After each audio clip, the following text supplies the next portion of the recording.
Hi, everyone. I'm Kelsey Bima, a rising senior in the Hancomer School of Business, and I'll be hosting today's event.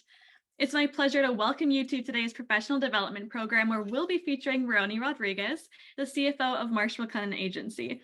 Moroni has a diverse leadership experience with proven expertise in change management, financial analytics, and relationship building across various industries. He is joining us today to share his 4 steps towards resilience. So welcome, Moroni. Thank you, Kelsey. It's great to be with you all today. The Baylor School, you guys have done a great job over the years, and we're very glad to be partnering with you for many years to come. So, when I hear this introduction about my career and some of the things I've done, I always think about, is this somebody else's life?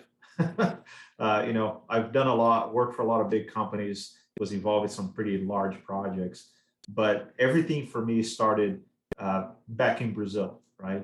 As a little boy in the jungle of Brazil, who had to grow up in the ghetto in hyperinflation, dealing with all sorts of issues. And I always wonder, right? How did I go from jungle to CFO, right? How did I was able to make that journey? And the answer to that, I found, is through the power of resilience, which is something that I wanted to really talk about today, and to provide some advice on how you can become more resilient as well, so that, hey, perhaps you will go from jungle to CFO as well, and continue to grow and reach your goals.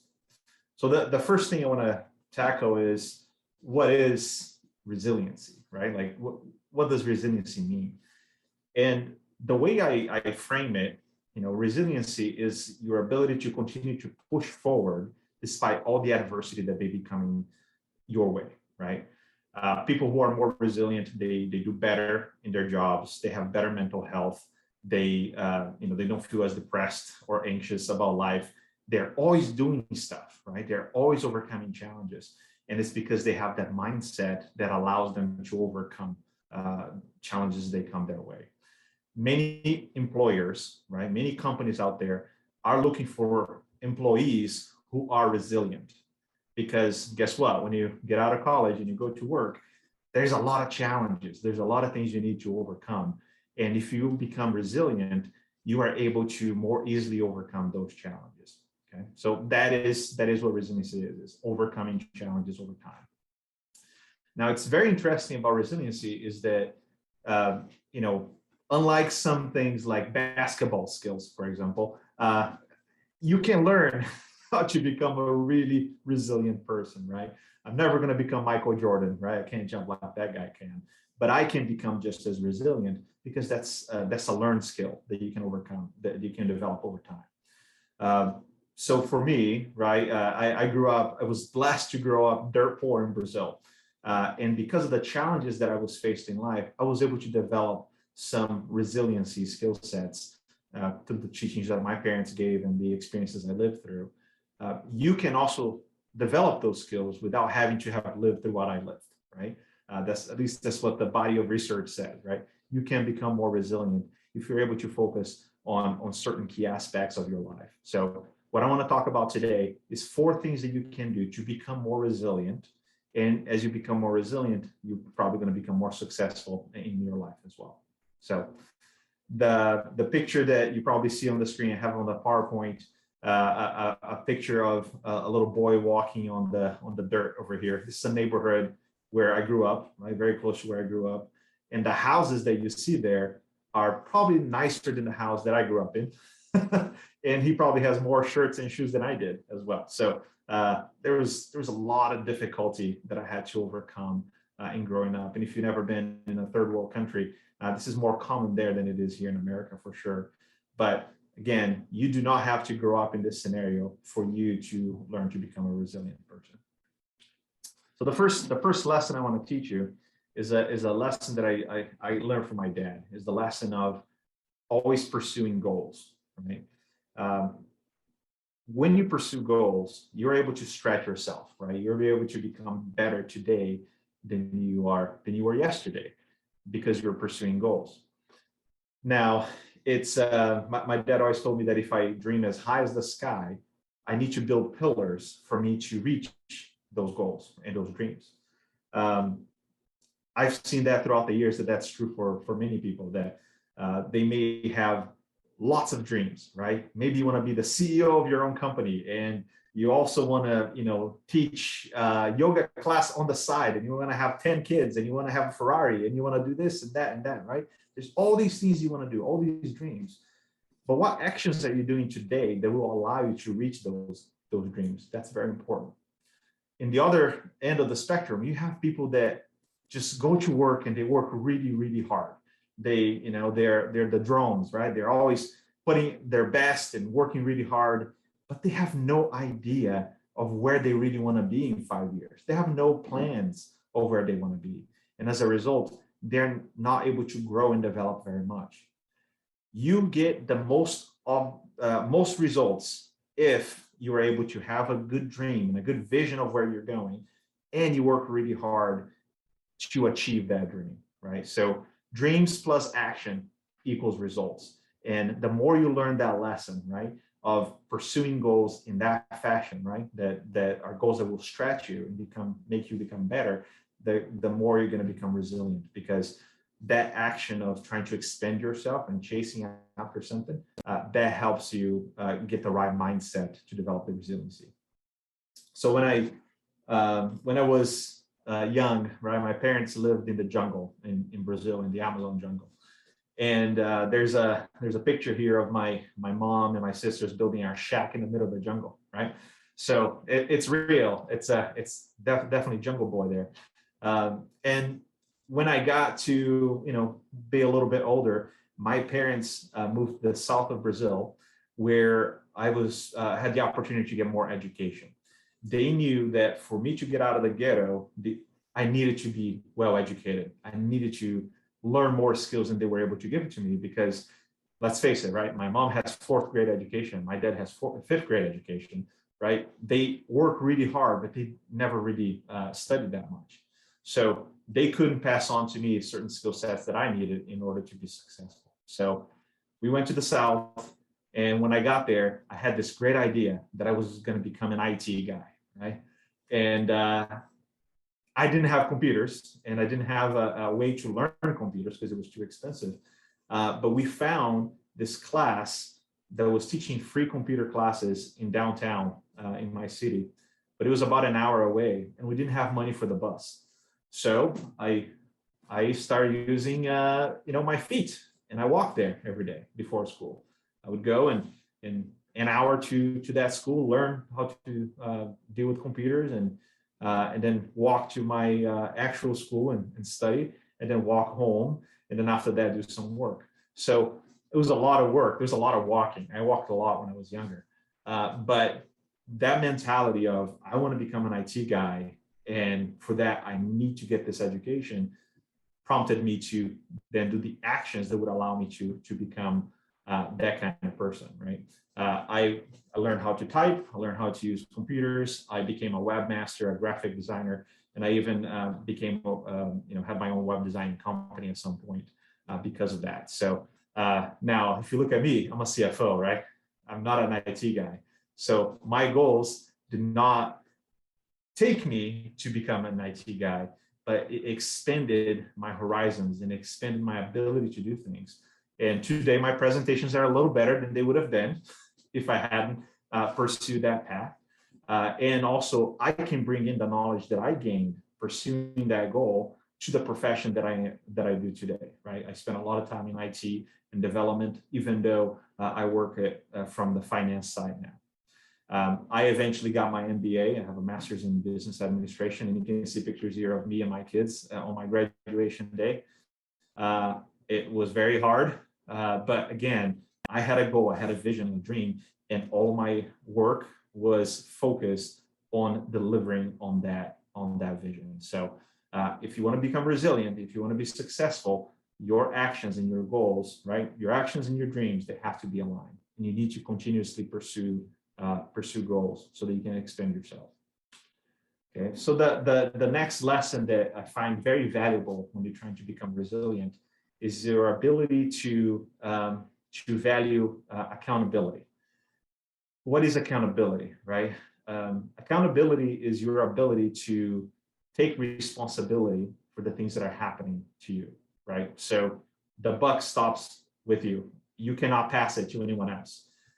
What value do you gain by sitting in your cubicle and complaining about somebody else's actions?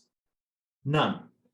If you can focus on the actions that you can do in order to become better, guess what? You can change, right?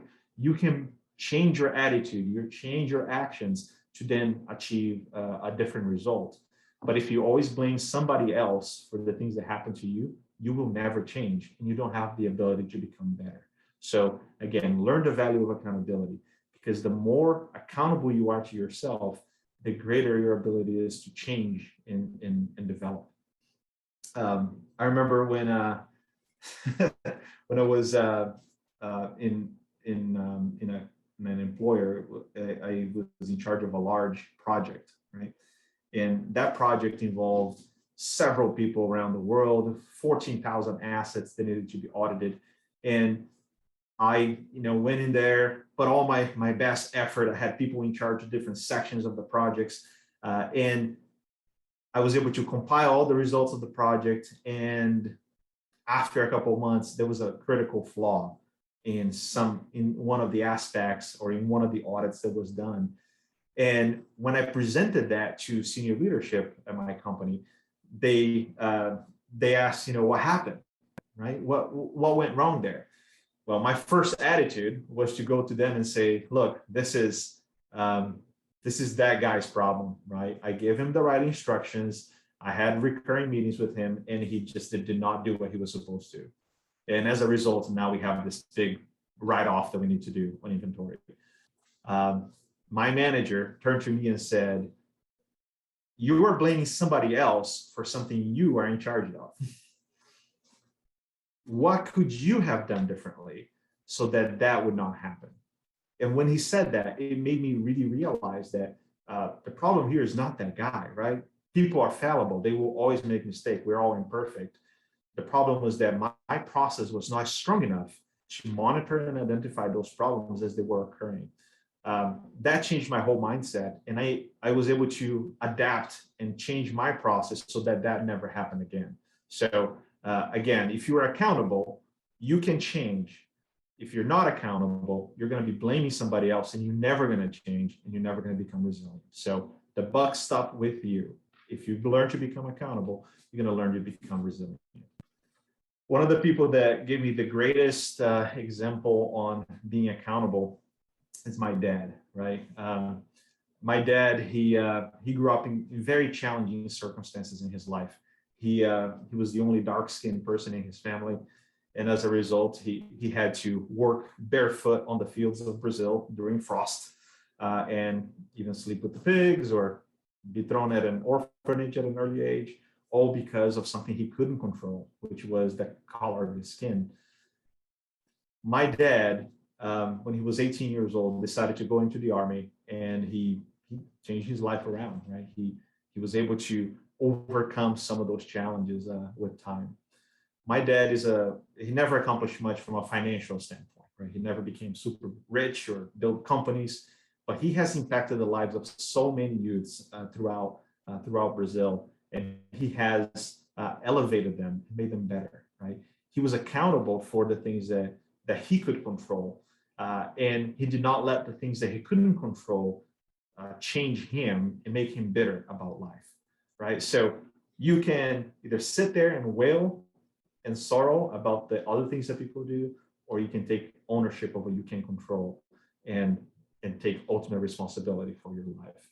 If you do the latter, you're going to be much more successful. The third lesson is learning to not be a quitter. And what I mean by that, right? A lot of times when we're faced with challenges and adversities, we want to just stop. Right? We want to protect ourselves. We want to, stop pushing. We want to be safe. When you decide that it's better for you to quit than to pursue your goals, then you miss the opportunity to reach success. That's basically what happens. I remember when I was younger, I got a job as my first sales job. I also worked in sales. So I spent some time in sales, spent a whole week being taught how to prospect, how to cold call, how to present, and everything. And then every day I would come home and tell my dad about it and say, "Hey, Dad, look at these great things I'm learning, and look at all the money I'm going to make." I was really excited about all the money I was going to make, and I kept telling that to my dad. And my dad was very happy for me and excited about the things that I was doing. And then training was over, and then I had to go and actually do the things that I was learning. I had to cold call and try to prospect and sell things. After a whole week of working my butt off, at the end of that week, I was able to make my first sale, which, my trainer said it was a great thing. It was awesome. But my heart wasn't in it. I was not very happy. I had worked way too hard for that sale. And I came home and told my dad that I was thinking about quitting. And then my dad told me, "Don't be a quitter." Right? Simple lessons, right? If you're quitting because perhaps you have a greater opportunity elsewhere, or because something else is more aligned with your goals, that's a different story. Quitting just because things are difficult and because you're encountering challenges, that's the way of the coward, right? And that will not help you develop resiliency. So whenever you're facing challenges, what are the things that you're going to do, right? What do you do when you face challenges, when you find things that you cannot overcome by yourself? So when I was young, I grew up in hyperinflation. Brazil was part of a dictatorship, and then we opened our market. And when we opened our market, the foreign direct capital injected into Brazil created tremendous inflation. And if you think 9% inflation is difficult, imagine having 80% inflation a month. That was hard. That was really hard, because no matter how much you worked, the money just kept devaluing way faster than you could work. So during that time, what do? Right? You can't control it, right? And my family, we decided to all work and huddle together and try to face that challenge head on as a family. And that has made a whole lot of difference. And even Brazil, right? If you think about the government, they had to switch currencies 5 times over a 10-year period until finally they were able to stabilize, right? They finally were able to reach success in stabilizing our economy. One of my favorite quotes from Winston Churchill is the one that you see on the screen now, right? It's, "Success is going from failure to failure without the loss of enthusiasm." Because that's what it is, right? You look at successful people and you think, "Oh man, they're so lucky." And it's probably true. There's a great element of luck in being successful. But funny enough, people who are never quitting and who are always pushing, they tend to get luckier more often than people that don't do that, right? So the more you fail and you don't quit, the more likely you are to succeed eventually. So what do you do when you're faced with a challenge? Hopefully you don't become a quitter.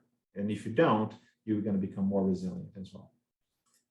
And then the last lesson is find a higher purpose. This is one of those lessons that cannot be underscored. Everything else, right, what I'm telling you are very tactical, right? The other things are very tactical. This last item is more about who you are and the things that will bring you happiness in your life. What are the things that will sustain you through those lows that will eventually happen, right? I don't care how much you love your job. I don't care how talented you are. You will find a time when you're going to be down and that you're going to be on your knees and you're going to be begging God for help and relief, because that is just part of the human experience that we have. Things are just difficult. Life is hard. So what are the things that you're going to have in your life that will provide meaning and purpose to you to overcome those challenges?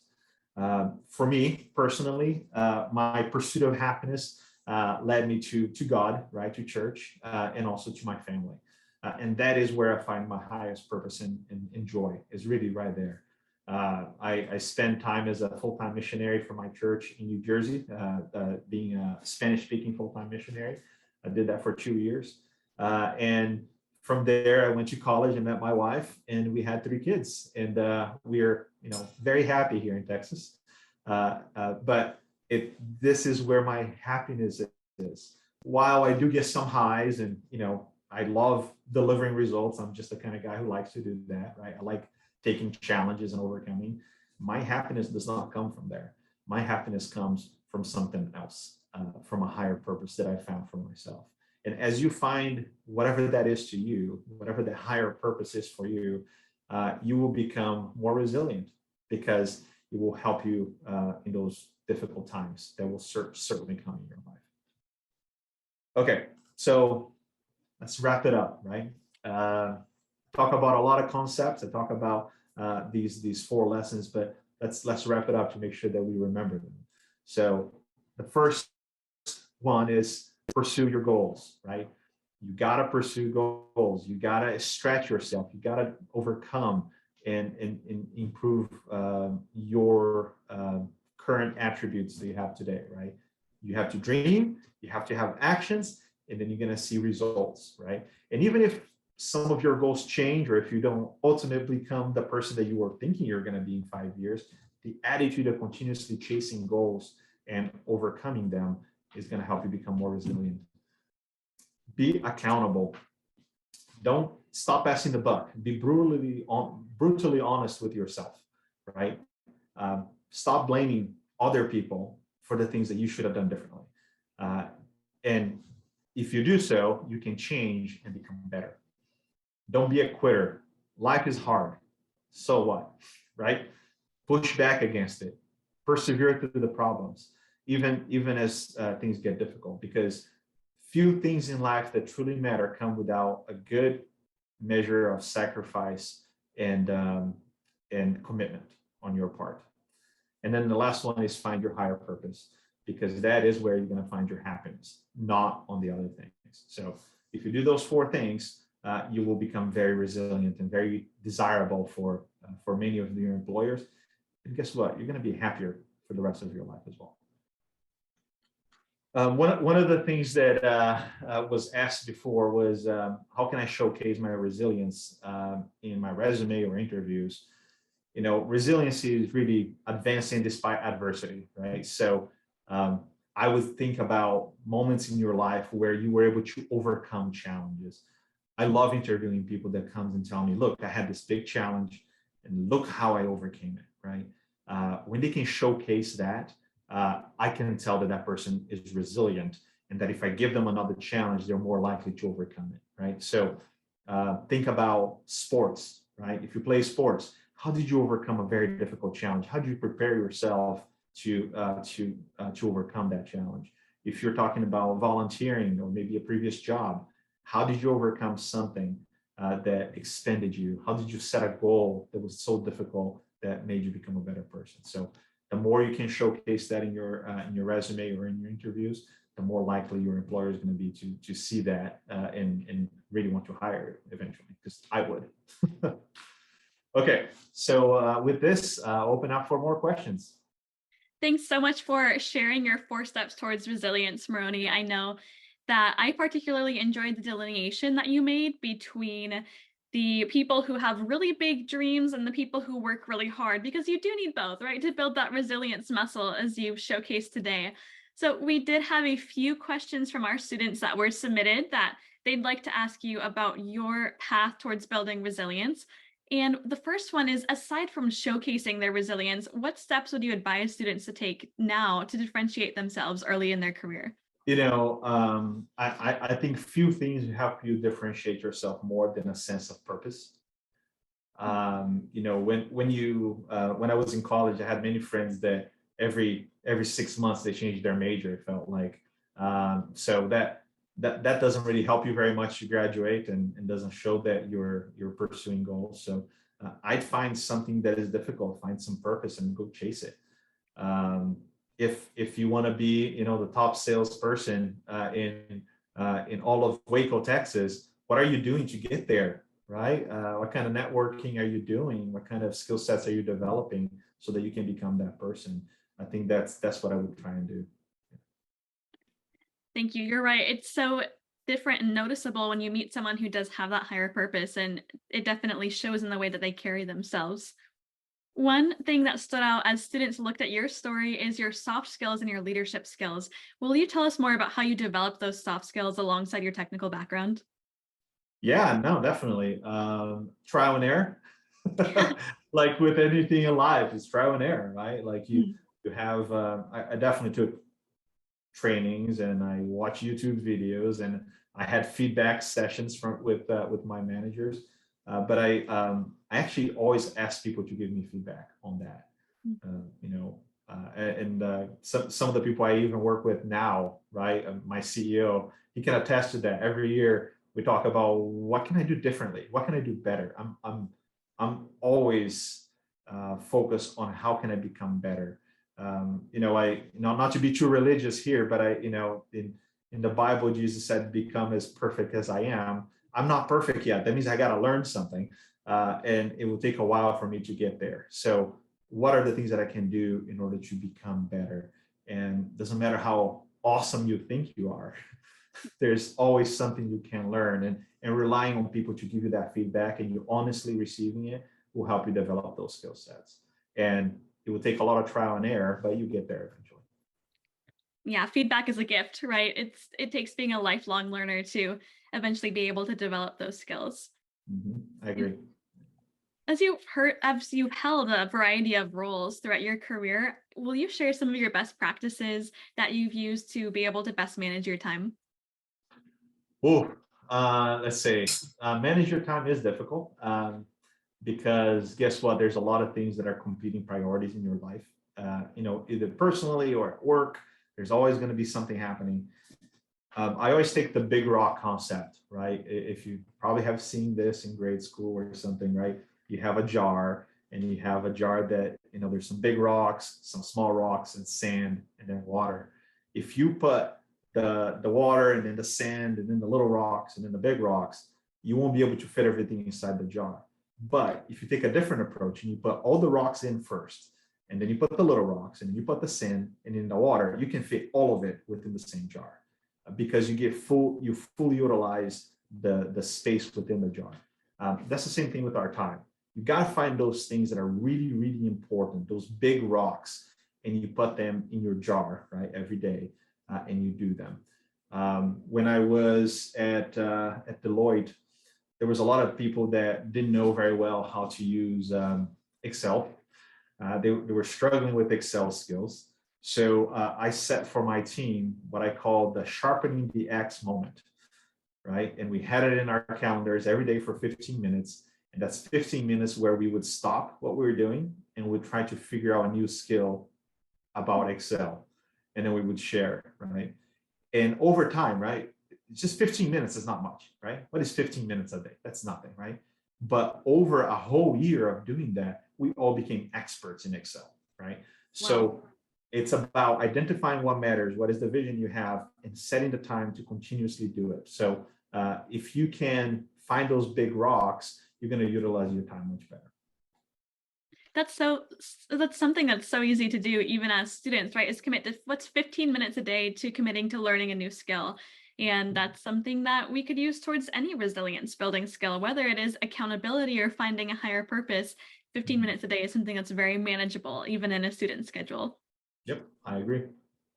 Well, the final question that our audience has for you today is based on that step of accountability. And you shared the example of sales and of not quitting there, and at the accountability example of the time where you had a member on your team who fell short on an audit. But would you share an example of a time where accountability was fundamental to success in your career? Yes, absolutely. So that was another Deloitte example I'll give you. So I was doing the 90 hours a week, and I had decided that church was very important to me, right? Going to church was very important and having time with my family. And that Sundays were going to be a sacred day for me. I was not going to go to church on Sunday. I mean, I was not going to work on Sunday so that I could focus on family and God.